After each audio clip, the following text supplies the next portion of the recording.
ಮರಗಿಡದ ತಲೆಯ ಒರೆಸಿ ಹಿಮ ಬಿದ್ದ ನೆಲವ ಗುಡಿಸಿ ಆಹಾ ಹೊಲಗದ್ದೆ ಇನ್ನೂ ಎಂತ ನಿದ್ದೆ ಎಂದ ದಿನರಾಯನು ರವಿರಾಯ ನಿನ್ನ ಮನೆ ಕಾಯ ಬಿಡುವೆಂದೋ ನಿನಗೆ ಮಹಾರಾಯ ಧಗ ಧಗ ಉರಿಯುವೆ ಜಗ ಜಗ ಬೆಳಗುವೆ ನೀನು ಬರದೆ ದಿನವಿಲ್ಲ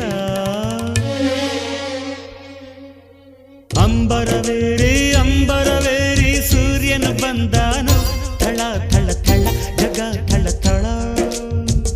ಫಳ ಫಳ ಫಳ ಜಗ ಫಳ